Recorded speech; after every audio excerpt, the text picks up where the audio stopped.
Assalamualaikum warahmatullahi wabarakatuh. Saya Radhi Faratul Aisyah.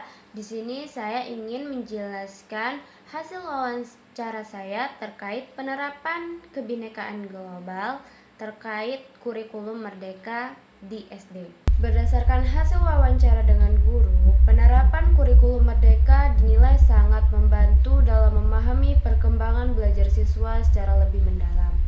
Hal ini didapatkan karena sistem penilaian tidak hanya berfokus pada nilai akhir, tetapi juga pada proses belajar melalui asesmen diagnostik, formatif, dan sumatif. Dengan demikian, guru dapat menyelesaikan pembelajaran sesuai dengan kebutuhan dan karakteristik pendidikan atau peserta didik. Dalam pengenalan keberagaman budaya, agama, dan suku, guru menggunakan pendekatan kontekstual serta pembelajaran berbasis proyek melalui diskusi, kerja kelompok, dan contoh dalam kehidupan sehari-hari. Siswa lebih mudah memahami nilai toleransi dan saling menghargai. Pembelajaran ini juga diperkuat dengan peran dari orang tua dan masyarakat yang memberikan teladan sikap kebinekaan di lingkungan sekolah dan sekitarnya. Strategi pembelajaran yang paling efektif dalam implementasi kurikulum Merdeka adalah pembelajaran yang berpusat pada siswa dan diferensiasi pembelajaran. Strategi ini mampu mengembangkan kompetensi siswa secara holistik, meliputi aspek pengetahuan, keterampilan, dan sikap. Namun, dalam penerapan pendidikan kebinekaan global, Indonesia masih menghadapi beberapa tantangan seperti perbedaan pemahaman guru, munculnya sikap intoleransi, kesenjangan fasilitas pendidikan antar daerah, serta keterbatasan akses terhadap sumber belajar yang mendukung wawasan global. Dari hasil wawancara, dapat saya simpulkan bahwa kurikulum Merdeka memberikan peluang besar dalam mengembangkan pendidikan kebinekaan dan kompetensi siswa secara holistik. Dukungan sistem penilaian yang fleksibel, strategi pembelajaran yang berpusat pada siswa, serta peran orang tua dan masyarakat menjadi faktor pendukung utama. Meskipun demikian, diperlukan upaya berkelanjutan untuk mengatasi tantangan dalam penerapan pendidikan kebinekaan global agar dapat berjalan lebih optimal dan merata di Indonesia.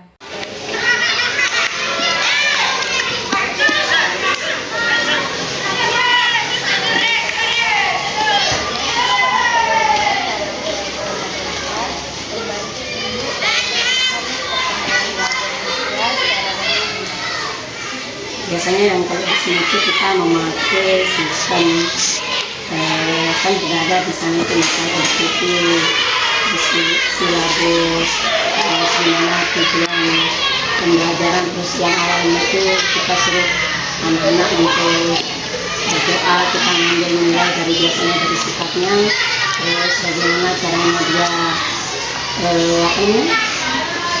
menyerap pelajaran yang saya ajarkan sebagai guru kepada anak-anak. Nanti biasanya kita anak-anak di sini paling cepat dia nangkap kalau kita ajarin dengan cara bernyanyi gitu. Ya, jadi kalau kita ajarin cara bernyanyi dia cepat nangkap, dan biasanya di sana sih menilai mereka. Selain itu juga dengan cara sistem kelompok. Kalau dia secara kelompok itu nilainya itu alhamdulillah lumayan lah, bagus dibanding misalnya kita hanya monoton, hanya untuk ceramah itu dia agak kurang di sini. Jadi kita pintar-pintarnya ngambil teknik bagaimana anak-anak itu supaya cepat nangkep dengan apa yang kita ajarkan kepada mereka. Nanti kalau sudah nangkep, kita ambil kayak pemantik, kita tinggal balik untuk tanya jawab. Nah setelah itu barulah kita ambil mulai dari mereka. Biasanya kalau ibu guru, biasanya ibu guru pakai nilai dia secara lisan dulu. Setelah lisan itu secara per kelompok, baru secara individu. Soalnya kan biasanya apalagi sekarang itu dia pakai kurikulum itu dia belajarnya lebih mendalam, tidak cuma memakai ceramah-ceramah saja. Itu sih kalau dari pribadi dari saya. Kemudian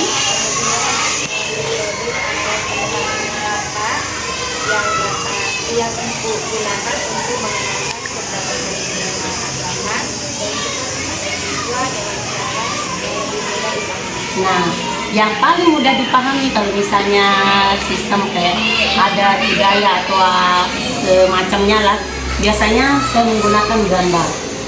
Kalau dengan gambar media atau misalnya kalau sekarang kan lebih gampang itu kayak model AI, tapi ada kita pakai proyektor terus kita tunjukkan gambar-gambar keberagaman budaya yang ada di Indonesia, seperti misal tentang apa budaya adat istiadat, dari pakaiannya, dari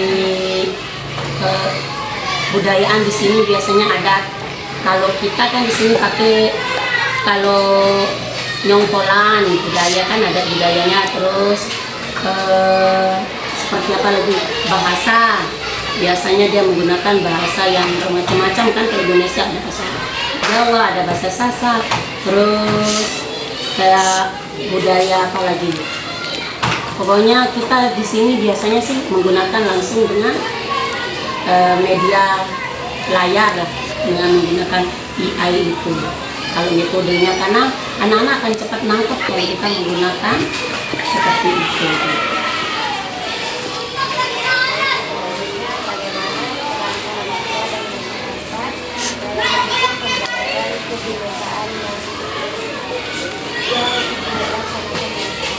Alhamdulillah, kebetulan di sini kita kerjasamanya baik antara guru dan wali murid, orang tua di sini. Jadi setiap bulan atau setiap bulan lah kita adakan kayak panggil orang tua, di mana anak-anak yang banyak ini biasanya kan ada yang salah satu yang lebih cepat nangkep, ada yang agak kurang perkembangannya. Biasanya yang agak kurang nangkep itu kita panggil orang tuanya. Kita di sini ajaklah bekerja sama bagaimana antara orang tua dan guru di sekolah, supaya kita di sini bukan sekedar kita mengajar mendidik aja terus selesai terus kita lepas tangan terhadap guru, kan tidak bisa. Jadi harus ada peran penting juga dari orang tuanya. Ya, akhirnya kita tanya bagaimana sih anaknya kalau di rumah, misalnya kalau dia kurang, saya sangat beri saran. Soalnya anak-anak itu tidak bisa dilepas begitu saja terhadap guru. Jadi harus ada lah kerjasamanya di rumah. Kalau ada PR misalnya, saya kasih PR, nanti di rumahnya itu orang tuanya juga harus aktif dalam bertanya terhadap anak, apa yang kamu dapatkan dari sekolah tadi waktu di sekolah.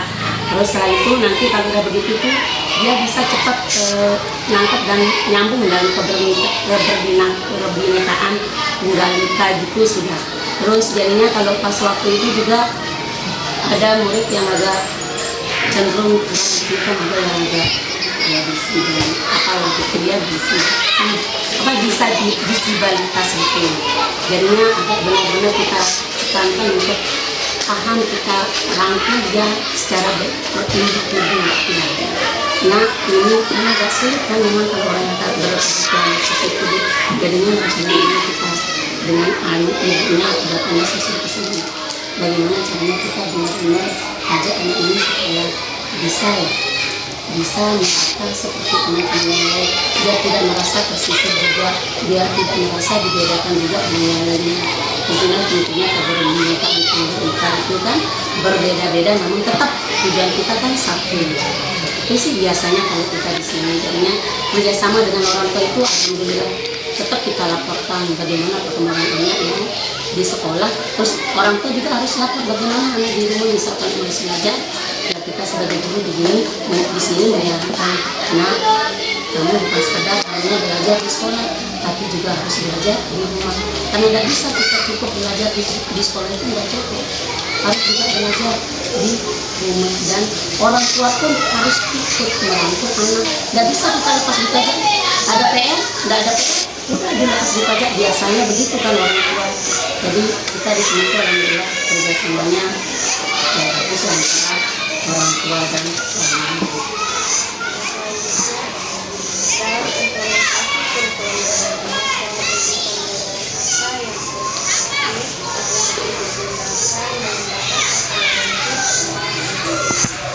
itu yang kalau anak-anak ini kalau kita lihatkan secara bernyanyi atau lagu ditunjukkan dengan media gambar di layar lah, proyektor menggunakan LCD itu Masya Allah luar biasa, cepat sekali. Secara menurut itu dia menangkap langsung bisa gitu. Jadinya kita nggak perlu capek lagi sekarang, karena kita lebih mendekat lah dengan murid-murid. Kalau dulu kan lebih banyak kita ceramah, terus kita kasih soal, udah selesai. Kalau sekarang nggak, kita lebih mendalam. Jadi bukan hanya kita sekedar mengajar, harus ada timbal baliknya atau ngantik guru dengan anak murid. Jadi lebih aktif murid kalau sekarang, bukan gurunya.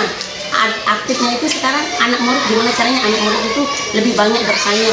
Jadi kita cuma memberikan pemantik apa yang akan kita pelajari pada saat itu sangat mudah. Soalnya sekarang kalau kita menjadi guru ceramah aja, anak pertama bosan,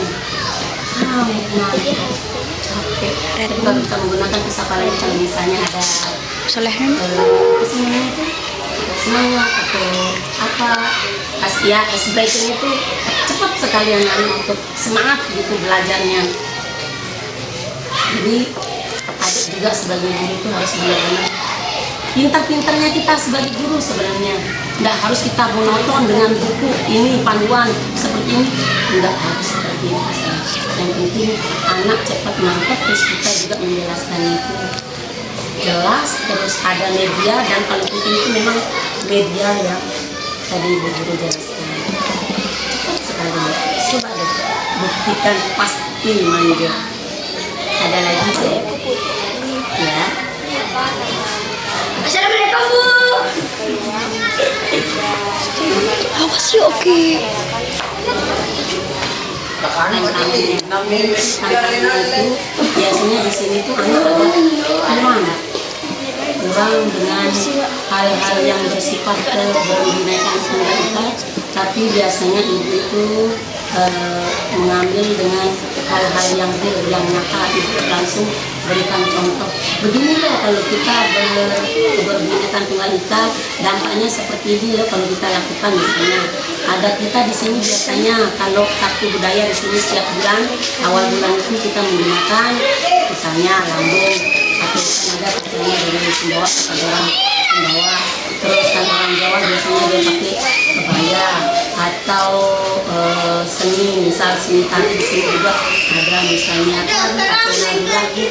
Pokoknya tentang keberbinekaan tunggal ika itu kan sangat luas, jadinya biasanya itu sih yang ibu pakai di sini. Soalnya kurang anak-anak ini kalau kita cuma ngomong itu, kalau tanpa ada bukti yang real, yang nyata, kurang dia memahami apa sih keberbinekaan tunggal ika itu. Paling dia cuma satu dia tahu, dia bineka tunggal ika itu berbeda-beda namun tetap satu tujuan.